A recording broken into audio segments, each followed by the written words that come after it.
recently, a few days ago, it's over a week now, the president of Ghana, His Excellency Nana Akufo-Addo, was had an interview with France 24, and they spoke about things going on in the Sahel region.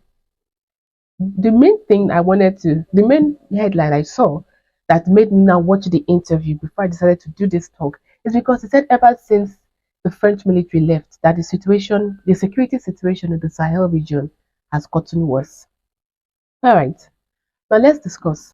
Before we get into that, first thing that he said that caught my attention was that when we were talking about Niger, he and the host of the France 24 program, uh, the first thing he said that caught my attention was that he was condemning the overthrow of the democratically elected president of Niger, that is Mohamed Bazoum.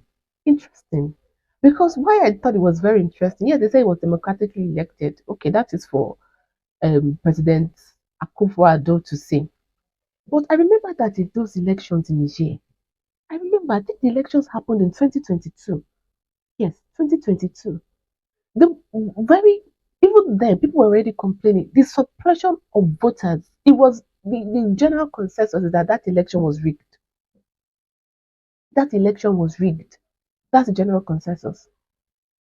The suppression of votes, the violence, the funny business that was going on in that election. So why I bring this up is because I remember that election. I remember that election. For people were even saying protest, a lot of things. So I thought it was very telling for the president of Ghana to say that those elections that brought Bazoum into power was democratic. If there was nothing democratic about it, so that's why I keep saying it on this program. I don't understand this thing in Africa that civilian coup is fine or military coup is bad. I don't understand why. Because what we saw in Niger in 2022 was a coup. It was a coup d'etat. That man was not it was not the will of the people to put him into power. It wasn't. He rigged his way into power. So why is it that that one that Bazoum did and ECOWAS did not complain? ECOWAS didn't have a problem with it. That one was fine. But when meanwhile the majority of the people were saying this is bad, this is bad, this is bad. We do not vote him, we don't want him into power, blah blah blah blah blah. But ECOWAS left it. Then a military had their coup and came into power, and the people celebrated it. The people celebrated it. Then the president of Ghana said that one is bad. What is it? If coup is bad. Whether you're wearing a military uniform or you're wearing civilian clothing. If coup is bad. Because what is democracy? Democracy is supposed to be government of the people. The majority of the people say this is who we want to represent us, and that person gets into office. So we are seeing that majority of the people in Niger did not want Bazoum, but he went into office, and everybody ECOWAS and clearly the president of Ghana said that is fine. But when the military came into office, when majority of the people are saying yes, that one is fine, ECOWAS and the president of Ghana had have a problem with it. It's very funny. I don't understand this thing. Really, it's sometimes I sit down and I think about it, and no matter how much I try to make reason of it, it doesn't make any sense. How we in Africa, especially our leaders, we say civilian coup is good, military coup is bad. It's stupidity. It really is to me. It's hypocrisy. If coup is cool. Now let's get into what the president of Ghana said that made me want to have this conversation, where he said that ever since the French military left, the situation in the Sahel has gotten. We're talking about Burkina Faso actually. We're talking about Burkina Faso. Then he reiterated it, but he said ever since the French military left, the situation referring to Burkina Faso has gotten worse. I do agree. I agree with him. It's true because many things that we are seeing going on in Burkina Faso, Niger, Mali, although like for example, now at one time, the government of Mali was in control of just was it 40% of their country? Yes, but right now they're in control of. But imagine being a president, being the government of a country, and you do not have full control over the territory you supposedly govern. You're really not the leader. That's been situation in Mali for several years, even when the French military was there. Let's not forget. Even when the French military was in Mali, the government of Mali was not in control of all its territory. It was not, particularly in the northern part of Mali that is rich in minerals. The government did not have a say over what happened in that place. It is even now that they've kicked out the French military that the government of Mali is controlling more of its territory. It's the same thing, even in a country like Nigeria that is in ECOWAS and supposedly the big dog on the continent. Even in a situation like Nigeria, the government in Nigeria is not in control of the whole territory. It's not. Terrorists are controlling several swaths of land in Nigeria. And Nigeria still plays with the status quo, with working with every. I don't want to say some things, but you know what I mean. So we can say, whether it's with the French or without the French, we can say the situation in these countries, in the entire Sahel region, is terrible.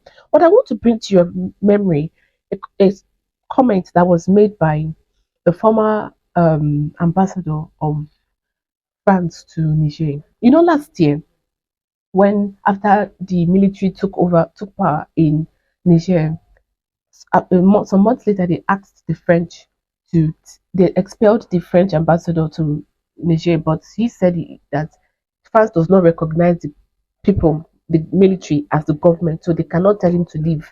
And I remember there was this funny back and forth that went on. Finally, they frustrated him, he had to leave. But when he left, interview, I'm going to look for that interview and I will post it. D'un autre côté aussi, peut-être maintenant, notre ambassadeur et notre contingent n'étant plus otages au Niger, en quelque sorte, dans cette position de fort Alamo, nous aurons peut-être plus de latitude pour monter des opérations de déstabilisation, cette fois-ci plus clandestines. And so I'm going to paraphrase, but I will post the interview so that you can make for yourself what you will. But something that he said is, now that diplomacy is ended, I'm paraphrasing, this is not the exact words, but I'll find the video and I will post it. He said that now that this whole diplomacy is over between France and Niger, now is a good time to use, opposing forces to arrange the situation in Niger. That is me putting it mildly, by the way. You know what I mean by opposing forces? Terrorists. Now is the time to use terrorists to adjust situation in Niger. So if that was a threat, and I don't know why that wasn't. What I keep saying about the media in Africa. We need strong media institutions on this continent that will speak and that will enlighten the people to know what is going on. Looking back, I don't know why that wasn't a major conversation on the continent. Why that wasn't what everybody in the continent was discussing. Because we have weak media institutions. But anyway, that was a threat to Niger. So if we are going to say, why is terrorism increasing and things are getting worse in the Sahel region, well, we can use that statement as an evidence to say, well, because several external forces are probably propping up terrorism on the continent, in the region. Because he said it, and after he said it, a few months later, things got out of hand.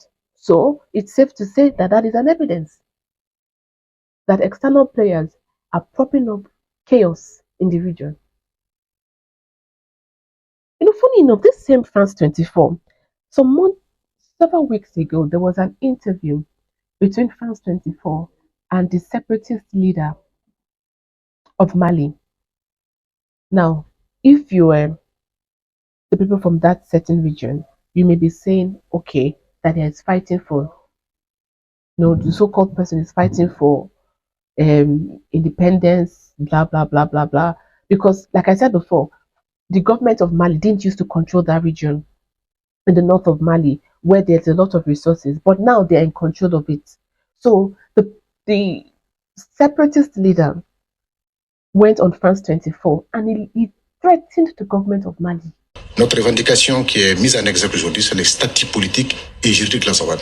Mais ce qui est sûr, quelle qu'en soit la situation, la décision est prise de la libération complète du territoire de la Zawad de ses occupants, qu'ils soient du gouvernement de la Gêne ou de nôtre ou de ses alliés. Ça veut dire quoi concrètement, une indépendance de ce territoire? Ça veut dire que nous verrons par la suite, mais pour l'instant, notre territoire sera libéré de ses occupants. Concrètement, l'indépendance, l'autonomie? On verra par la suite. Pour l'instant, nous portons un statut politique et juridique de la Zawad qui veut dire beaucoup de choses en son sein. Et nous ne pensons pas qu'aujourd'hui, il s'agit de discuter de cela. Le plus important aujourd'hui, c'est de résister, c'est de survivre et c'est de tenir aussi face à toutes les menaces. On fast 24. Now, like I said, if you're of a certain place, you may say he's a separatist leader, but if you're looking at it from the standpoint of the government of Mali, he's a terrorist. Yes, if you're looking at it from the standpoint of the government of Mali, he's a terrorist. So he went on France 24, platformed a separatist leader slash terrorist, depending on which angle you look at it from, platformed him, and he threatened the government of Mali and said that they were going to take back that region. He said it on this same France 24. And like I've said several times in this episode, I don't know why these things were not the biggest conversations on the continent. Why? Because we have weak media institutions. There's something I want us to do with media in Africa. It's been on my mind for a really long time. We need to take citizen journalism seriously in Africa. And I'm not doing it this year. Maybe sometime next year we'll kick it off. But I want us to do something with media in Africa. Me and you, we're not going to wait for CNN or Al Jazeera or France 24 or DW or BBC or anybody to come and tell the African story from an African perspective.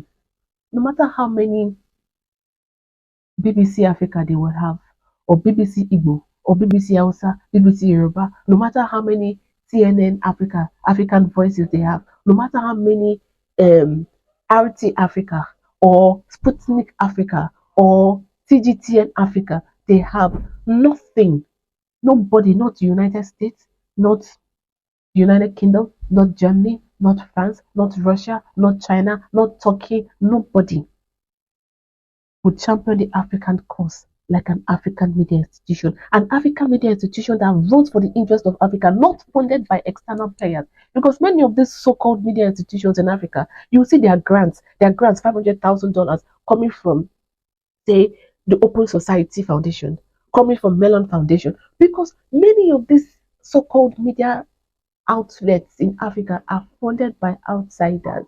So many times they have to do the bidding of their funders. Do you understand me? So I want us to work on this thing, and we're going to work on it next year because there are things I want to put in place before we kick that off.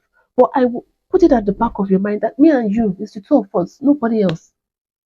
Do you get? Is it both of us that are going to work together to create a better media outlet for Africa that would champion the cause of Africa, that would discuss geopolitics and local politics from an African perspective.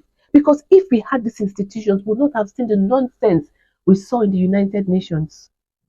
We would not have seen that embarrassing situation we saw in the United Nations, where countries like Senegal and Cote d'Ivoire were voting to abstain from a motion that was put to condemn colonization in all its forms. We would not have seen such a thing. So we're going to work on it, and I want you to keep that in mind. Those are one of the things that I'm planning for us to do in 2025 by next year. So what do you think about the president of Ghana saying that, number one, Bazoum was democratically elected? Number two, that the situation in the Sahel region has gotten worse. Let me know what you think about all of this in the comment section below. Don't forget to like this video, subscribe to this channel, and share this video with your friends so that we can spread this word and transform the continent together. Thank you so much for joining me today.